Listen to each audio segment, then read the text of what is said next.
할렐루야, 6월 6일 월요일 가정에서 함께하는 새벽 예배에 오신 여러분을 축복합니다. 함께 찬송가 288장 예수를 나의 구주 삼고 우리 함께 찬양하시면서 새벽 예배를 시작하겠습니다.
네, 6월은 예배 회복을 위해서 기도하는 달입니다. 오늘은 특별히 새벽 예배를 위해서 함께 기도하기 원하는데요.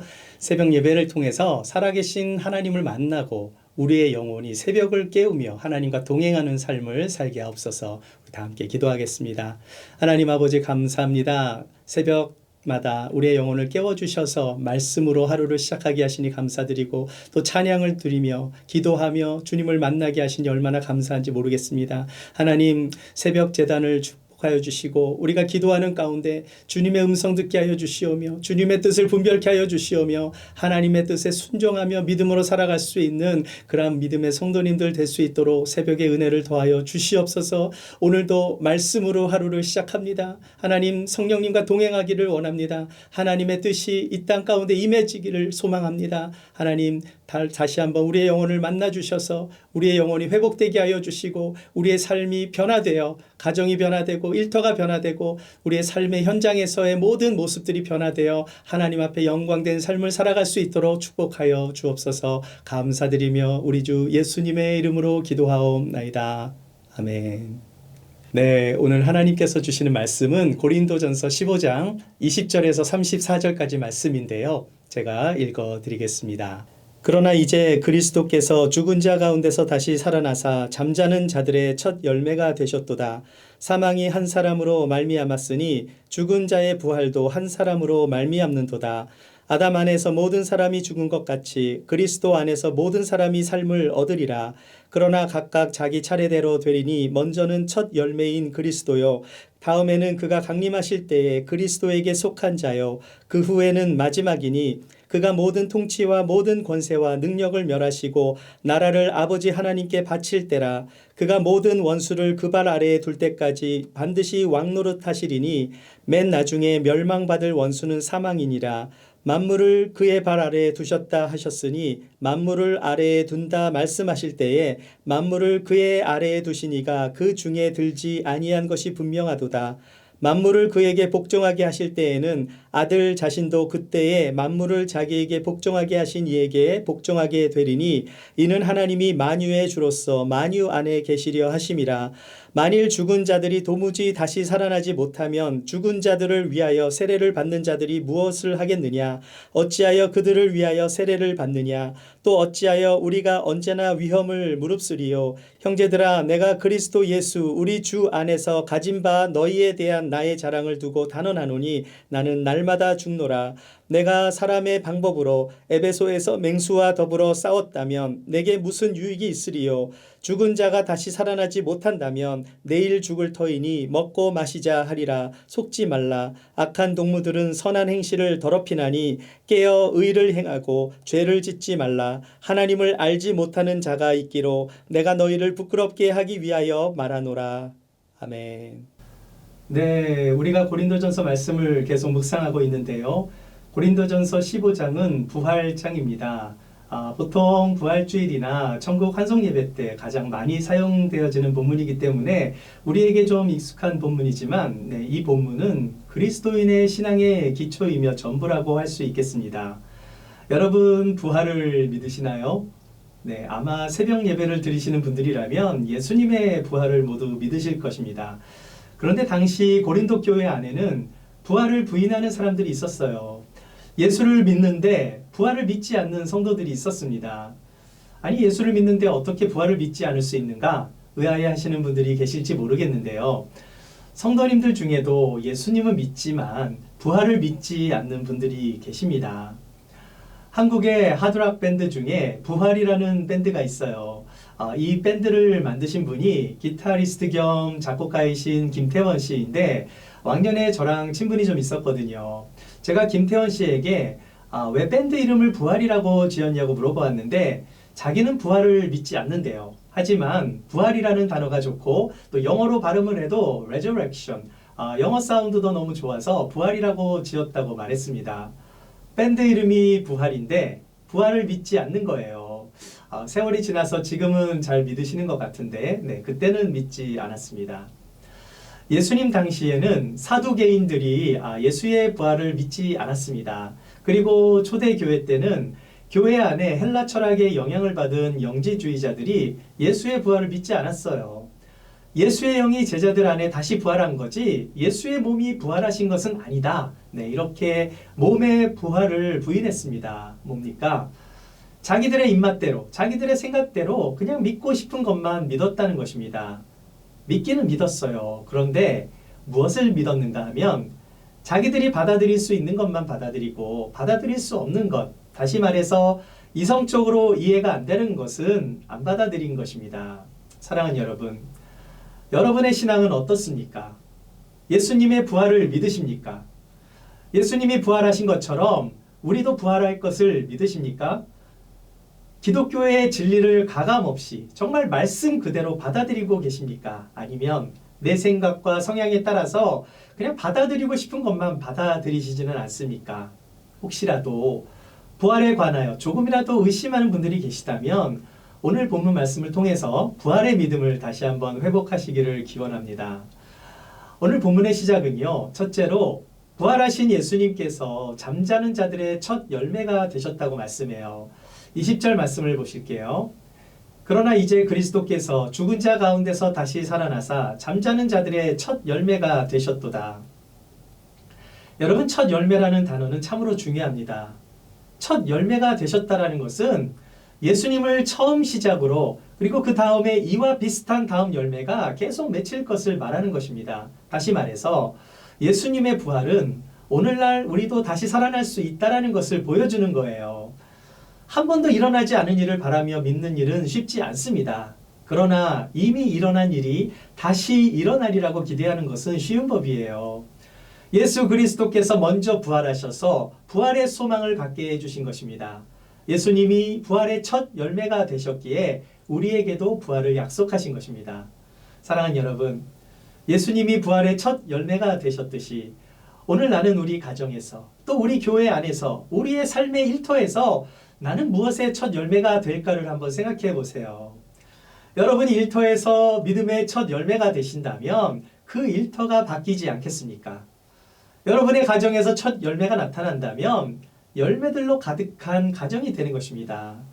여러분이 교회에서 어떤 사역을 맡으시든지 첫 열매가 되어 오십시오.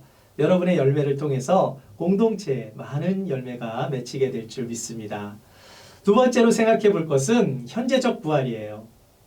그리스도께서 부활의 첫 열매가 되셨다는 것은 현재적 부활을 경험하게 되었음을 의미합니다. 많은 사람들은 부활을 육체적 죽음 이후에 경험하게 되는 종말의 부활로만 생각하실 때가 있어요. 물론 그리스도인들은 죽음 이후에 부활을 경험하게 될 것입니다. 그러나 그보다 먼저 죽음을 이기신 하나님의 그 생명의 능력, 그 부활의 능력은 지금 이 시간에도 나의 삶의 현장에서 경험을 할 수 있는 거예요. 예수님의 부활을 경험한 제자들을 한번 생각해 보세요. 예수님이 십자가에 달리시기 전에 그 제자들의 모습과 부활하신 다음에 주님을 직접 만나고 난 다음에 제자들의 모습을 한번 생각해 보세요.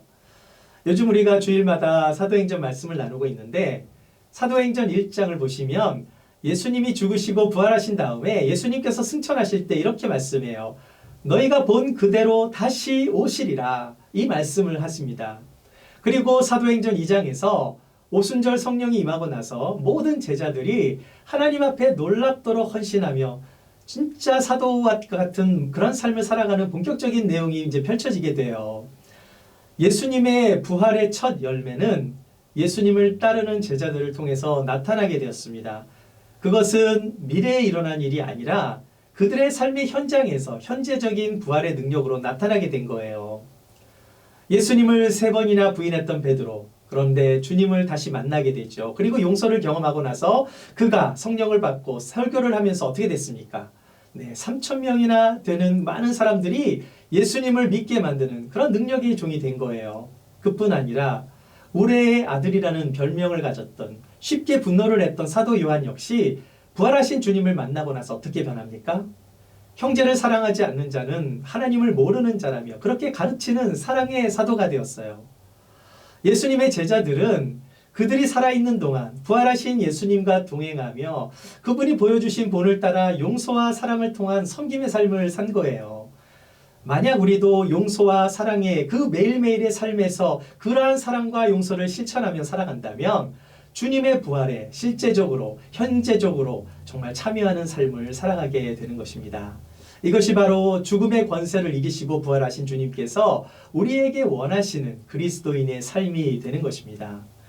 세 번째는 미래적 부활이에요. 그리스도께서 부활의 첫 열매가 되셨다는 것은 그분을 따르는 제자들 역시 죽음에서 다시 살아나게 되리라는 그 약속을 의미하고 그들은 그것을 믿었습니다. 22절과 24절 말씀을 함께 볼게요. 아담 안에서 모든 사람이 죽은 것 같이 그리스도 안에서 모든 사람이 삶을 얻으리라. 그러나 각각 자기 차례대로 되리니 먼저는 첫 열매인 그리스도요. 다음에는 그가 강림하실 때에 그리스도에게 속한 자요. 그 후에는 마지막이니 그가 모든 통치와 모든 권세와 능력을 멸하시고 나라를 아버지 하나님께 바칠 때라. 아담의 범죄로 말미암아 모두가 죽음에 이르게 되었지만 예수 그리스도로 말미암아 부활에 이르게 되었고 그분이 부활의 첫 열매가 되었습니다. 그리고 그가 강림하실 때 모든 통치와 모든 권세와 능력을 멸하시고 그 나라를 아버지 하나님께 돌려드리게 된다는 것입니다. 예수님께서 모든 사역을 완성하신 후에 하나님께 모든 것을 돌려드리시는 그 예수님의 뜻이 바로 우리에게 맡겨주신 사명이 된다는 거예요. 예수님은 부활하시어 인간에게 주어진 죄와 사망의 권세 아래에서 종노릇하는 모든 고통스러운 운명을 깨뜨리셨습니다. 그리고 사탄의 지배 아래 놓인 죄인들을 십자가의 권세로 해방시키시고 죄와 사랑에서 승리하게 하셨어요. 부활의 주님이 다시 강림하시게 되면 주님을 따르던 모든 사람들이 다시 살아나 그분과 영원한 영광을 누리며 살아가게 될 것입니다. 그리고 부활의 소망을 가지고 서로 위로하라고 말씀해요. 사도 바울은요, 데살로니가전서 4장 17절과 18절에서 이렇게 말씀해요. 그 후에 우리 살아남은 자들도 그들과 함께 구름 속으로 끌려 올려 공중에서 주를 영접하게 하시나니 그리하여 우리가 항상 주와 함께 있으리라. 그러므로 이러한 말로 서로 위로하라. 사도 바울은 미래적인 부활을 믿었기 때문에, 그 미래적 부활을 믿었기 때문에 지금 살아가고 있는 현재적인 고난이 아무리 크다 할지라도 이길 수 있다라고 말씀하고 있는 거예요.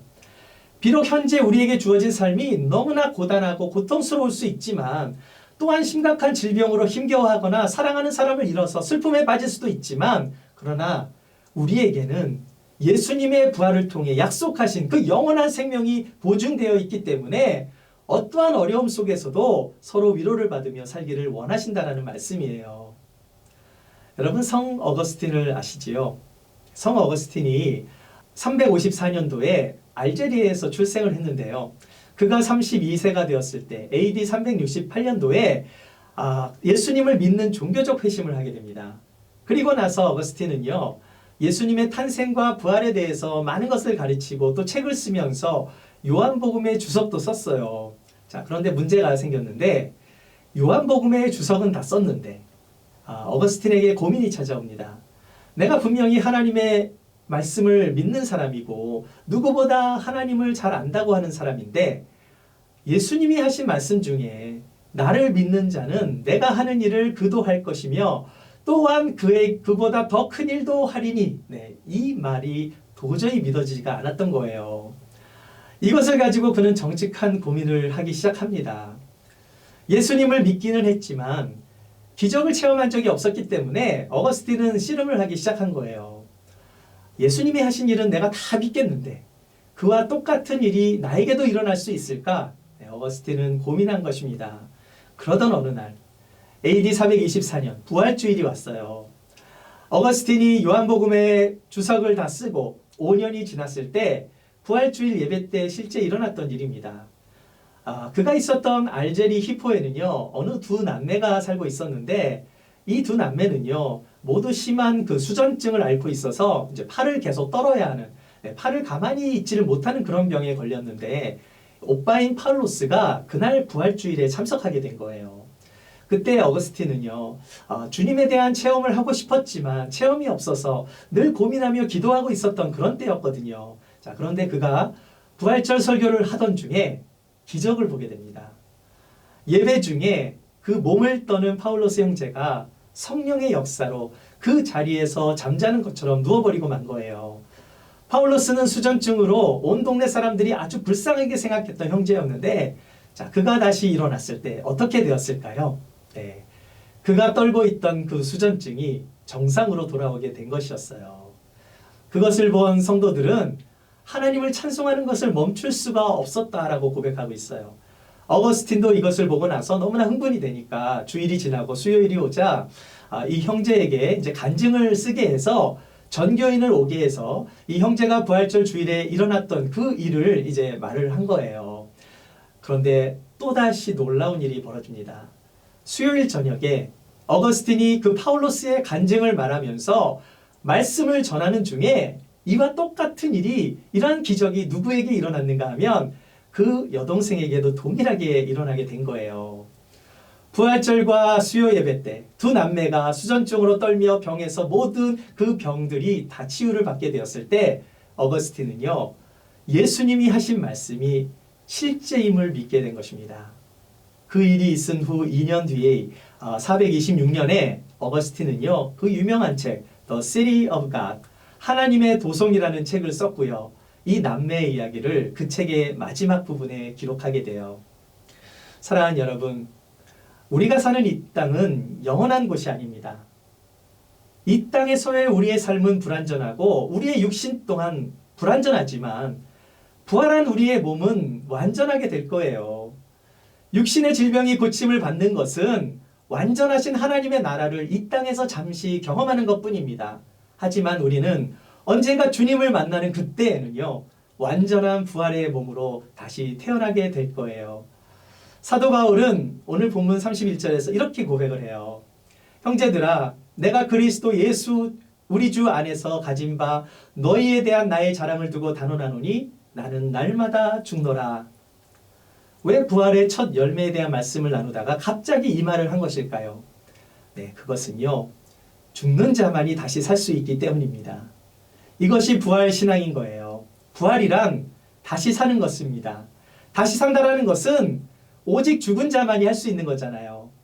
우리는 십자가에서 이미 죄에 대해서는 죽은 자입니다. 하지만 우리는 그리스도의 의로 인해서 죄에 대해서 이미 십자가에서 죽었기 때문에 날마다 죽음을 경험한 자, 그 날마다 십자가에서 죽음을 경험한 자만이 날마다 다시 살 수 있는 거예요. 우리가 부활의 놀라운 열매를 경험하기 위해서는 날마다 죽음을 경험해야 하는 것입니다. 무엇이 죽어야 하겠습니까? 우리 안에 있는 욕심이 죽어야 합니다. 우리 안에 혈기도 죽어야 해요. 우리 안에 교만이 죽어야 합니다. 우리 안에 육신의 정욕, 안목의 정욕, 이생의 자랑이 죽어야 합니다. 이것이 십자가에서 죽었을 때 내 안에서 주님이 온전히 역사하실 수 있는 것입니다. 주님의 부활을 믿으십니까? 그렇다면 우리가 사는 이 땅에서도 부활을 경험할 수 있어야 합니다. 예수님의 과거의 부활은 현재의 부활과 미래의 부활을 모두 포함하는 말씀이에요. 오늘도 살아계신 주님과 동행하며 날마다 주님과 동행하는 삶을 살며 그분께 순종한다면 지금 이 시간에도 주님의 부활을 경험하게 될 줄 믿습니다. 오늘 이 새벽에 다시 한번 부활의 첫 열매이신 예수님으로 인해 여러분의 삶의 현장에서 부활의 열매들이 나타나며 사랑과 용서와 충성된 삶을 통해 미래에 경험하게 될 그 부활을 꿈꾸며 오늘도 부활의 능력으로 승리의 삶을 살아가시는 저와 여러분이 되시기를 주님의 이름으로 축원합니다. 기도하겠습니다. 사랑의 하나님, 감사합니다. 죽으시고 부활하신 주님을 믿습니다. 그 부활의 능력, 그 부활의 놀라우신 은혜가 오늘 우리가 살아가는 이 땅에서도 이루어질 수 있도록, 우리가 그 부활의 은혜를 체험하며 살아갈 수 있도록 역사하여 주시옵소서. 정말 주님의 나라가 이 땅에 임할 때 우리도 부분적으로 그 힐링을 맛보고 구원을 맛보고 우리가 감사와 평강을 맛보게 될 줄 믿습니다. 하나님 아버지, 우리의 삶 가운데 역사하여 주시옵소서. 우리를 만나 주시옵소서. 그 하늘의 은혜가 이 땅에 임할 수 있도록 역사하여 주시고 부활의 능력과 부활의 삶을 꿈꾸며 하나님 나라로 가는 그날까지 하나님께 영광된 삶을 살아갈 수 있는 믿음의 성도님들 될 수 있도록 축복하여 주옵소서. 감사드리며 우리 주 예수님의 이름으로 기도하옵나이다. 아멘. 네, 이제 각자 기도의 자리로 가셔서 부활의 첫 열매이신 예수님을 만나시며 그분께 아뢰시며 응답받는 역사를 경험하십시오.